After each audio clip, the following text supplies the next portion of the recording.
viralizou um corte de um vídeo muito importante sobre escassez, onde Thais Araújo fala sobre a perspectiva dela, do lugar que ela está de privilégio, onde ela ainda tem medo dessa escassez, medo de perder as coisas que já conquistou. Eu não sou herdeira, né, Maria? Então por isso que eu não digo não a trabalho. Eu tenho uma vida bastante confortável. A publicidade realmente gosta de mim e eu também gosto dela. Até porque eu tenho clientes que são clientes que eu gosto de estar ali. Aliás, a maioria dos meus clientes, meus maiores clientes, salvo a L'Oréal, que eu já estou há muitos anos, há 15 anos, foram clientes que eu bati na porta para fazer. Tá? Eu bati na porta de todas essas que você vê a minha cara aí, ninguém chegou até mim. Eu bati na porta e falei, oi, tudo bem? Eu quero trabalhar para vocês. Eu tive reunião com o CEO, eu liguei. E dinheiro é reparação também, não é? Ah, dinheiro é reparação, né? Porque dinheiro, dinheiro é poder, né? Dinheiro é poder. E eu tenho pavor de dizer não a trabalho. Eu sei que isso vem medo da escassez. Uma loucura. Vou chorar de novo, porque Sim. é uma loucura. Você pode ter o que você... Além de ter muito prazer no meu trabalho, tá? Acho que não é só isso também, não. Eu tenho muito prazer, eu adoro, eu me divirto. Eu acho desafiador. Eu acho que o meu trabalho me faz melhor. O meu trabalho me faz entender o Brasil. O meu trabalho me faz uma pessoa melhor, uma mãe melhor, uma mulher melhor. O meu trabalho me fez entender o que é ser mulher nesse país. O meu trabalho, ele transforma. Ele não só transforma a minha vida, como eu sei que ele transforma a vida de outras pessoas.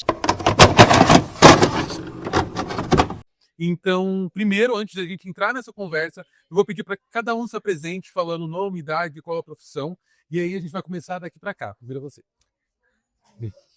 Oi, gente, meu nome é Lana Ramos, trabalho com marketing de influência e com alguns projetos digitais também. Tenho 30 anos.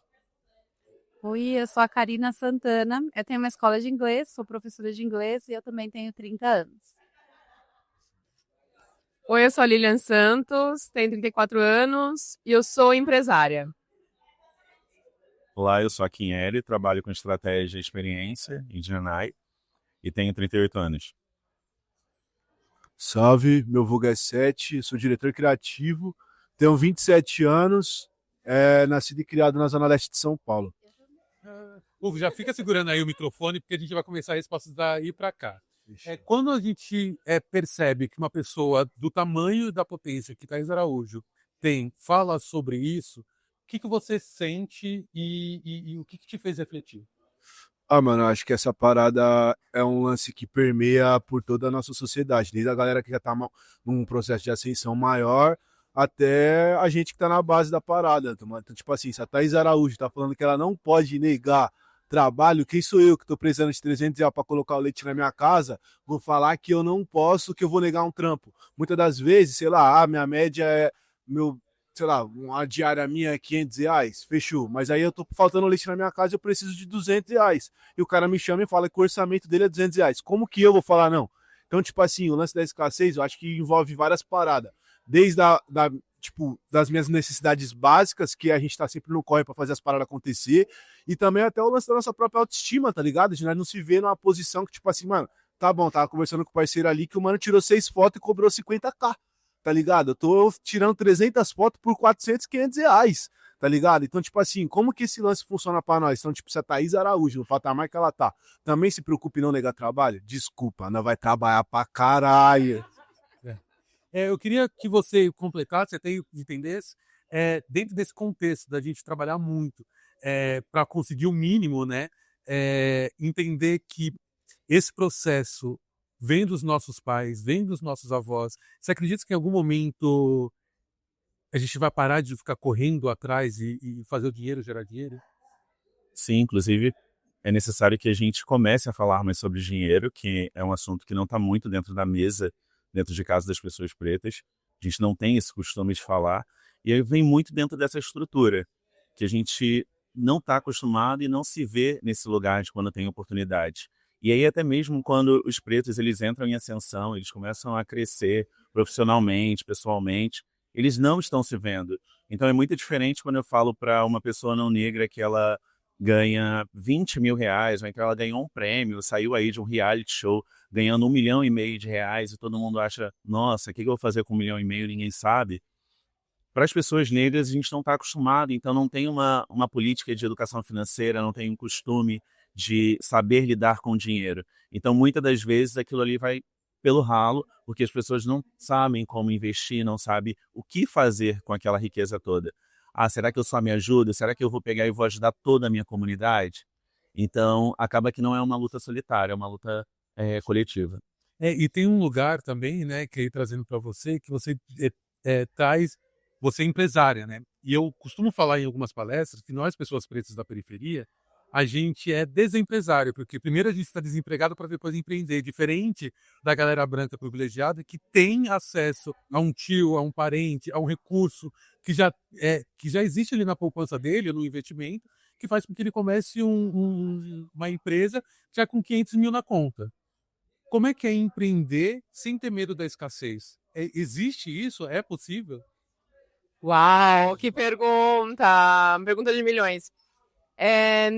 Uma coisa que eu sempre me permiti foi sonhar, que para nós negros, às vezes até isso, a gente não se permite sonhar. Então, eu sempre sonhei muito grande, e eu tive esse movimento de um dia eu quero ter minha empresa e vou fazer ali essa transição de carreira. Mas eu vejo que essa questão de escassez, ela pega muito forte, porque acho que tem a questão da escassez e a questão da gente se permitir e poder viver uma vida melhor, sem culpa. Hoje eu me sinto num lugar de muita culpa, por falar, nossa, eu tô indo fazer tal viagem, queria que a minha família inteira estivesse comigo. Só que hoje eu tô numa situação que eu cresci muito, mas eu ainda não consigo levar minha família inteira. Então, primeiro, eu aprender a olhar para as minhas necessidades, falar, eu preciso me salvar primeiro para depois conseguir salvar todo mundo, que a gente tem, por sermos negros, essa questão, né, de pessoas pretas, de querer salvar todos, o coletivo sempre. E ter esse olhar tem muito a ver com a gente ter essa sensibilidade e a gente aprender também tá bom, esse é o momento, e logo eu volto e faço essa outra parte. E uma coisa que eu venho tratando muito em terapia é de viver com mais leveza. Porque a gente, para ascender, a gente sofre muito. Porque carrega um peso gigante de ser os únicos negros em lugares, de estar o tempo todo sofrendo agressões, de você estar aqui, mas achar que você está num espaço onde você deveria estar fazendo a limpeza, quando você está ali palestrando. Então, é conseguir crescer, vencer a escassez, mesmo sendo agredido diariamente. Isso é verdade. Tem uma coisa que você também começou a empreender também, não começou a empreender agora, porque você já é empreendedora, porque já é professora, já atuava autonomamente, mas agora você abriu uma empresa. E eu queria que você falasse sobre equilíbrio de vida pessoal, saúde mental e empreender. Como que faz? Não faz, mentira. E até trazer exemplos, né? Porque recentemente, né, teve a questão Sim, da separação, gente. É um dado também, né, de mulheres que são casadas, começam a empreender, se separam, isso aconteceu comigo também. Só que, para mim, assim, eu voltei para casa dos meus pais e eu fiz uma coisa que eu sempre quis. A minha mãe trabalhava em uma escola, ela estuda história, ela é formada em direito, foi a primeira pessoa de toda a geração da minha família a se formar, entrar na faculdade, e ela está realizando um sonho de estudar história. E aí ela estava trabalhando numa escola que ela odiava. E ela falou para mim, eu quero sair dessa escola, não sei o que. Eu falei, mãe, quanto que você ganha? Ela falou, tanto. Eu falei, então eu vou te contratar na minha escola. Olha. Aí ela, sério, filha? Eu falei, sim. Aí eu contratei ela, só que agora ela não está dentro da escola, né? Ela trabalha comigo ajudando eu a cuidar da sua mãe, né? Das crianças, e para mim tem sido um aprendizado, porque eu estou conseguindo enxergar os meus pais como grandes empreendedores dentro da vida, assim, né? Meus pais são casados, moram na mesma casa, e antes eu tinha uma visão de que, nossa, eu estou salvando o mundo, abri uma escola de inglês, estou fazendo não sei o quê. Só que a gente está fazendo uma coisa para fora, o que a gente está fazendo para dentro? E eu acho que muito desse equilíbrio, a gente em inglês fala life-work balance, né? De Porque aqui somos bilíngues, tá, gente? Balancear trabalho e vida, a gente precisa olhar para os nossos, mas não nesse lugar assim, se você ainda não conseguiu tirar sua mãe de CLT, tá tudo bem, né? Mas eu digo assim, nesse lugar de olhar com mais compaixão para essas pessoas, porque Muitas vezes a gente se compara, a gente começa a se comparar com as pessoas brancas que sempre tiveram isso. Eu estava conversando com um amigo esses dias, ele falou assim, tem um conhecido meu que ele tem sobrenome, ele acabou de começar a fazer a mesma coisa que eu faço de consultoria, só que a consultoria dele é R$ 6.000, a minha consultoria é 1.000. Falei, então, mas ele está usando o sobrenome dele, não a experiência. A gente tem que se provar. Eu acho que balancear isso é também a gente entender até onde a gente pode ir.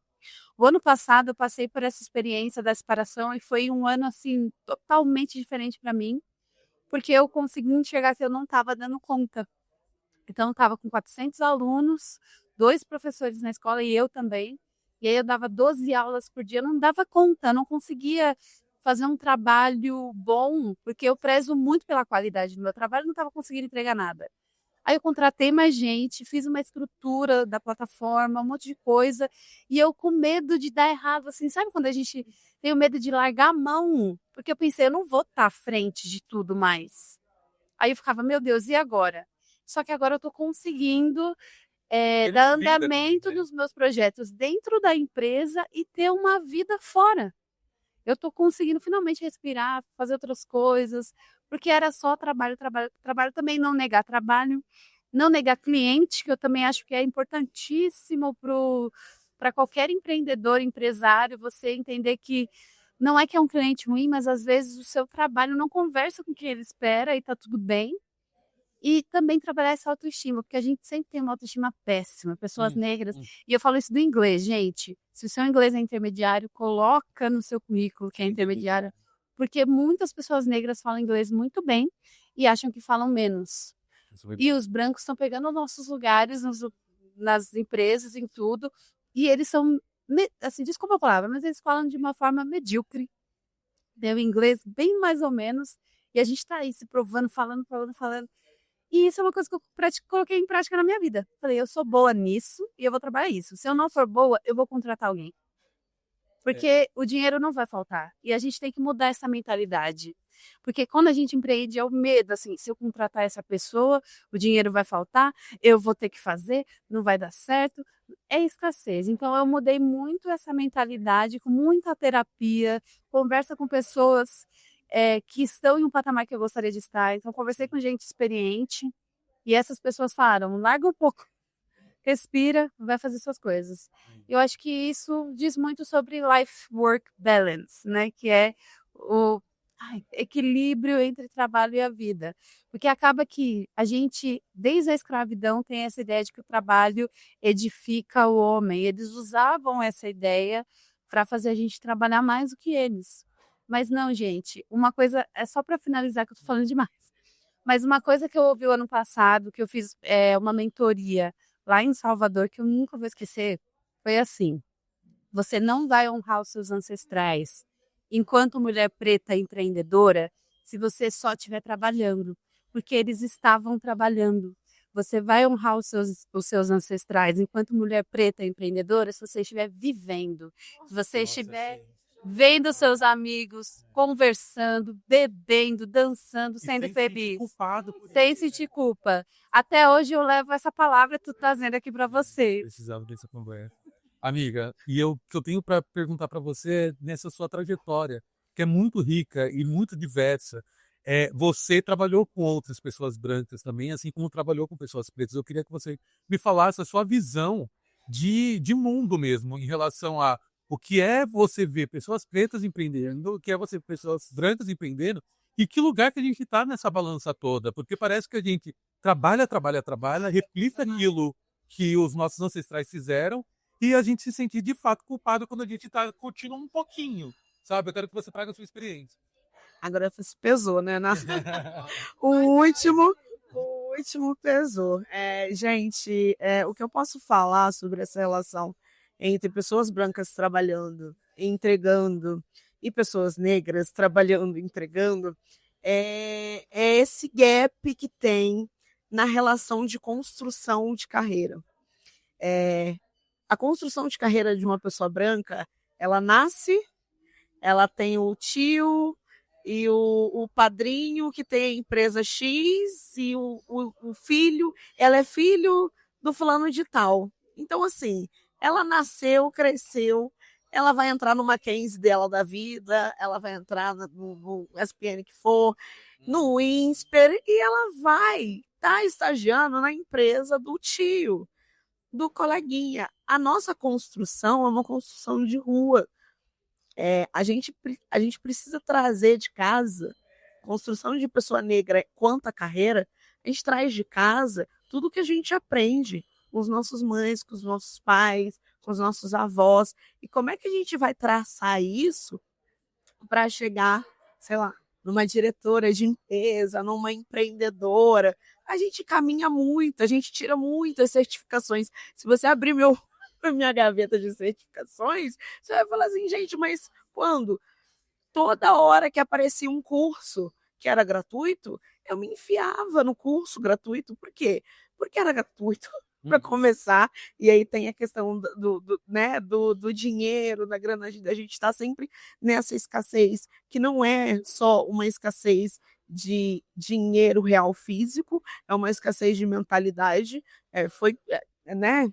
Você acha que Autoestima. isso que eu ia perguntar, o negócio da escassez também tem a ver com saúde mental. Saúde mental total, porque a gente sempre acha que não só a Thaís, mas todo mundo, não só a Karina como empreendedora, ela também acha que não vai dar conta, sendo que a gente sempre carregou tudo nas nossas costas. Então, assim, não tem a possibilidade de não dar conta. Se você tem planejamento, se você tem uma coisa rodando, se sua operação roda, se você tira uma boa foto, porque você com certeza se qualificou para tirar uma boa foto, se você dá uma boa consultoria, impossível o dinheiro não voltar para ti. Mas a gente tem essa mentalidade de, não, peraí, vamos parar um pouco, porque eu acho que isso aqui eu não vou conseguir. Pagar uma pessoa, não tem como pagar outra pessoa para trabalhar comigo. E aí eu quero ter também as rédeas do meu negócio. Então, assim, o empreendedor preto, ele sofre muito com essa questão da escalonada do negócio. O medo Ele de não, crescer. ele não consegue confiar num terceiro em colocar a mão dentro do negócio que ele demorou anos para construir. Então, assim, às vezes, a gente se deixa levar por um medo, que é um medo do desconhecido que todo mundo tem, mas eu acho que a gente precisa mudar um pouco a nossa mentalidade. Quanto a dinheiro, principalmente, quanto a educação financeira que não nos foi dado. Então, assim, vai fazer um curso, vai conversar com um contador, vai conversar com pessoas que trabalham na área de gestão financeira, para você tomar conta também da sua vida financeira e você entender que você consegue planejar. Planejando, se executa. Se você não tem planejamento, aí é mais um passo atrás, que você precisa procurar profissionais que te auxiliem a planejar a sua vida. Então, assim, vamos construir carreira com base. Vamos construir as nossas coisas, vamos construir nossos negócios, vamos tirar nossas fotos, vamos ofertar serviços que a gente já sabe que é com uma qualidade um pouco acima da média. Desculpa, gente, mas assim, o que a gente vê dentro do mercado, e aí eu tô falando de um lugar onde eu já trabalhei em fintech, já trabalhei em Tubarão, que é multinacionais, eu já trabalhei com projetos sociais, e assim, a nossa entrega, a entrega que a gente faz quanto pessoas negras, para qualquer coisa que a gente põe a mão, porque aí a gente precisa ser 10 vezes melhor do que todo mundo, e não, isso não é uma realidade, porque a gente é realmente bom e que a gente precisa construir isso, mas a gente, quando você entrega isso, quando você chama a pessoa para trabalhar, você sabe que ela entrega aquilo ali. Então vamos mudar a mentalidade de tipo assim, cara, eu sei que eu tenho um bom trabalho, eu sei que eu entrego, como é que eu vou rentabilizar isso? Como é que eu vou fazer com que outras pessoas enxerguem também essa direção? Então tem essa diferença aí da pessoa branca que tá ali com o pai, com o Que é tio, bobeira, com a mãe, gente. Aí a mãe, com todo mundo. E tem a nossa construção, que é totalmente diferente, é totalmente árdua, é totalmente pesada, a gente não consegue descansar. é traumático É muitas vezes. traumático, é traumático. A gente não consegue descansar, eu não consigo dormir à tarde. Depois que eu parei de trabalhar para os outros, que eu sou uma empresária também, depois que eu comecei a trabalhar para mim, eu não consigo dormir à tarde. Porque eu não consigo dormir à tarde? Se sente culpado. Eu me sinto extremamente incomodada. Eu falo, gente, o que eu tô fazendo? E não, gente, o descanso, ele também é vantajoso para o nosso negócio. Então, assim, vamos descansar, vamos planejar e vamos executar. Contrata quem tem que contratar e vamos embora, vamos crescer. Gente, Com medo mesmo. exato. Agora, vou intercalar aqui o microfone para a gente ir caminhando para o final. Eu queria que vocês conversassem com o eu de vocês do passado e agradecessem o que vocês já fizeram. Então, eu acho que lembrando de tudo que vocês fizeram para poder chegar até aqui, vocês conversassem com um de vocês lá com 18 anos. Então, começa com você. Nossa, você tem um pesão demais. Já comecei aqui pensando. Mas, bom, queria dar um alô pro Akin, neto da dona Carmelita, filho da Leda, do Paulinho, que hoje muito orgulha entender todo o caminho que eu consegui percorrer até chegar aqui, sendo do meu núcleo familiar a primeira pessoa a conquistar uma graduação, e é muito difícil, não é fácil, e não carrego isso como título, acredito que ninguém aqui, de ser o primeiro, estar o primeiro em vários lugares, porque isso tem um peso que eu acho que só quem vive consegue entender o que é o peso, a cobrança que a gente tem sobrecarregada. Eu trago um exemplo muito simples. Quando uma pessoa preta que é o primeiro e você vai buscar um trabalho, você não envolve só a expectativa de uma pessoa. Você envolve a expectativa de uma comunidade que está torcendo, a mãezinha que vai dobrar o joelho para rezar, a outra que vai fazer a campanha de oração, a outra que vai acender uma vela, e tá todo mundo ali vibrando por você. Então é um peso que é muito pesado você segurar essa responsabilidade que a gente tem. Então, hoje eu me vejo aí com 3 graduações, 2 pós-graduações, MBA, não paro de estudar, continuo, hoje sou mentor, sou consultor, e eu só tenho a olhar e falar assim, cara, você foi forte demais. Eu sou muito orgulhoso de onde você conseguiu chegar. E é a mesma mensagem que eu trago para os meus filhos e que eu compartilho com vocês hoje. A Lana falou sobre uma coisa que é o medo. Mas assim, tá com medo, vai com medo mesmo. E a coragem, ela acaba chegando no meio do caminho. É isso. Tá, sua vez. Olha, gente, essa pergunta pegou em vários lugares aqui. Eu quero agradecer a Lilian, de 18 anos, que ela sempre foi muito sonhadora. Ela, como a realidade de várias mulheres pretas, nasceu numa comunidade, minha mãe me criou sozinha. E eu fui a primeira também da família da minha mãe a fazer uma faculdade, eu fui a primeira a fazer uma viagem internacional, a primeira que é uma empresária com equipe, múltiplo faturamento. Eu saí na capa de uma revista ano passado, retrasada na Marie Claire. E eu agradeço, acho que todas as vezes que eu vi as dificuldades e eu não desisti, assim. Eu agradeço todas as vezes que... Mas teve vontade de desistir no momento que passou? Várias vezes vontade, porque eu trabalho num mercado que é racista, sou da área de arquitetura, racista, elitista, onde as pessoas que estão onde eu estou são pessoas que têm famílias muito ricas. E hoje eu vejo assim que eu passei por muitas coisas de preconceito, até hoje passo, só que hoje, graças a Deus, eu cheguei num lugar que eu consigo filtrar muito mais as coisas e entender. Mas acho que, para quem também está assistindo, ter essa persistência, porque não é fácil, e é importante a gente sonhar. Eu acho que quando a gente sonha e tem essa mentalidade de crescimento, mesmo quando tudo vai contra, né? Quando eu olho, né, na comunidade de onde eu vim, quando eu olho o mercado de onde eu vim, que eu chegava nos eventos, a galera vinha me pedir pano de chão, achando que eu estava ali para fazer a faxina no lugar, sendo que eu estava ali contratada. Então, eu sempre gosto de trazer um olhar mais otimista. Eu sei que a gente vive num país racista, mas um lugar otimista, de olhar para frente. Olhar para frente, tem coisas que a gente vai absorver, tem coisas que a gente passa por cima, e não ter medo de sonhar grande, assim. Então, eu também quero deixar esse recado e agradecer o joelho no chão da minha mãe. Sempre teve muita oração. Deus está no centro da minha vida. E é só o começo. É só o começo. Olha, eu vou pular para só embaralhar um pouquinho, sua vez. Então, nossa, eu quero agradecer muito, muito, muito, muito, muito a Lana lá de trás também, porque ela faz parte de toda essa construção, de toda essa coragem, de toda essa cara mal lavada que acontece que lá atrás eu fui impulsionada pelos meus pais, a minha criação me deu a possibilidade de enfrentar o mundo. Então, lá com 18 anos, eu não tinha noção de quantas vezes eu iria me recriar, construir um novo branding para a minha vida.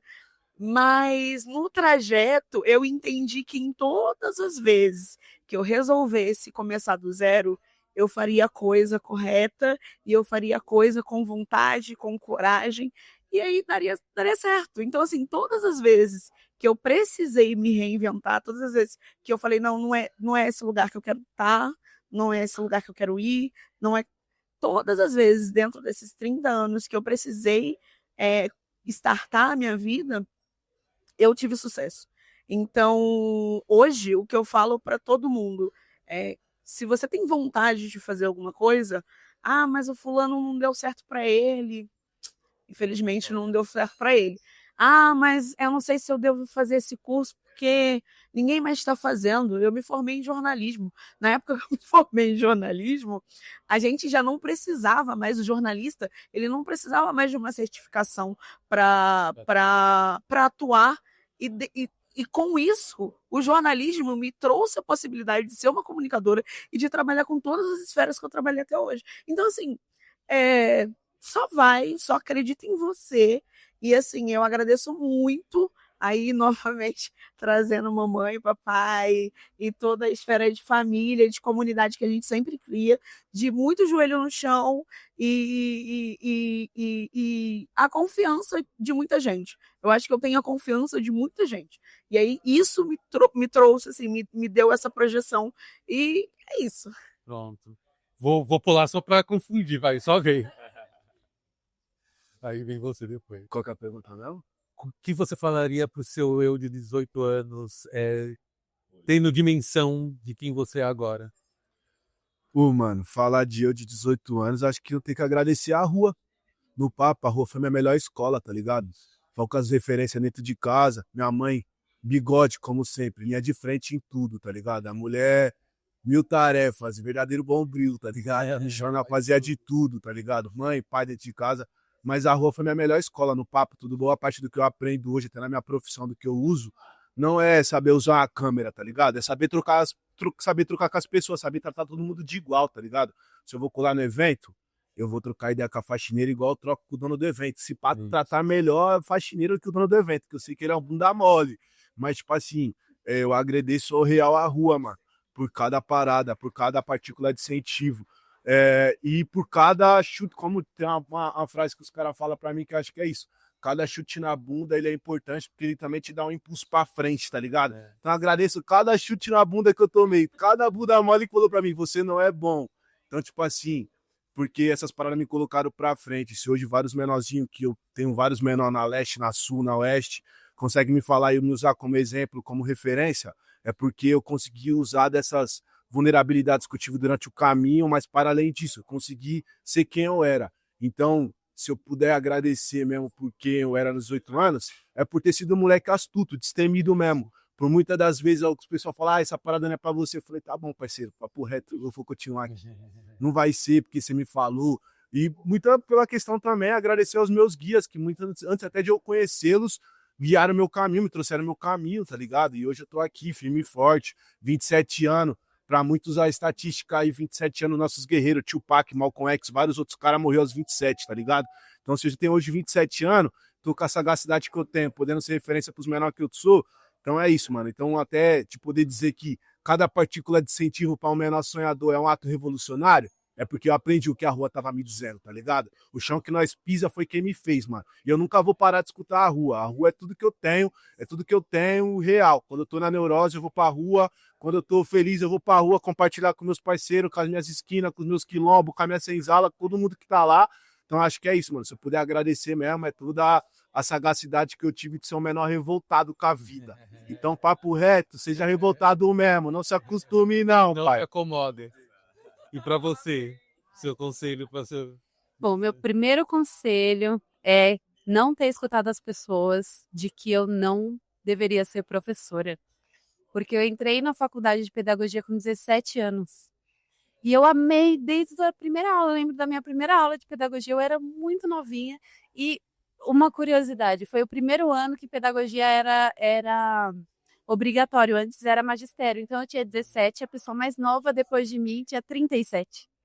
Então, dentro da turma, elas já falavam, para que você vai ser professora? O que você vai ganhar com isso?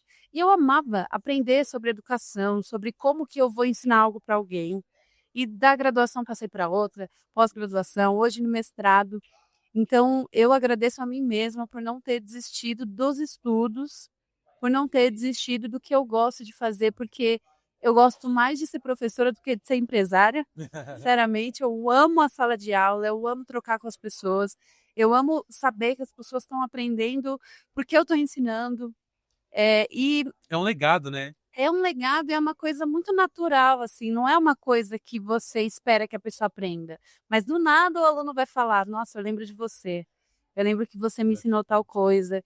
Isso é muito gratificante. Mas eu agradeço a mim mesma por ter sido muito cara de pau, por não ter tido medo de falar sobre mim, por não ter tido medo de ir para os lugares e, sinceramente, por não ter escutado. Porque as pessoas que falam para a gente não fazer nossos projetos, não é que elas não gostam da gente, é porque elas têm medo de que elas passam os medos delas para nós, né? Então, eu ouvi muito a minha mãe e o meu pai, principalmente, porque eles sempre me impulsionaram, eles sempre falaram para eu continuar. E eu acredito que o que eu fiz mudou a vida de muita gente, porque eu fui a primeira professora da família, agora minhas irmãs são professoras, minha mãe está estudando para ser professora, minhas primas estão estudando para serem professoras. E eu gosto muito, porque minha família nunca foi uma família de uma profissão, né? Não é uma família de dentista, família. Mas eu gostava tanto que eu chegava do trabalho na casa dos meus pais e falava com amor do que eu fazia, que minha irmã, que já estava se formando em marketing, falou, meu, acho que eu não gosto. Eu falei, passa uma semana em minha escola, ou você vai gostar ou você vai odiar. E ela gostou, e eu acho que isso é um legado muito forte, mas assim, para a Karina, 17 anos, continue corajosa, porque você vai conseguir tudo. E eu consegui tudo, não teve nada que eu quis fazer profissionalmente que eu não consegui. Todos os lugares que eu queria trabalhar, eu trabalhei. Todos os cursos que eu queria fazer, eu fiz. Todas as pessoas que eu queria conhecer, eu conheci. E eu sempre acreditei que eu fosse fazer. Eu nunca duvidei de falar assim, eu acho que eu não vou conseguir fazer isso.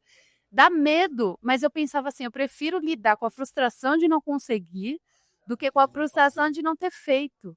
Então, isso eu quero continuar. Eu acho que eu passei por um platô nessa fase da minha vida de tipo, eu acho que eu já cheguei onde eu queria, mas não, sempre tem mais para a gente olhar, sempre tem mais para a gente conhecer, sempre tem mais gente e mais caminho para a gente trilhar na vida. A gente é muito novo.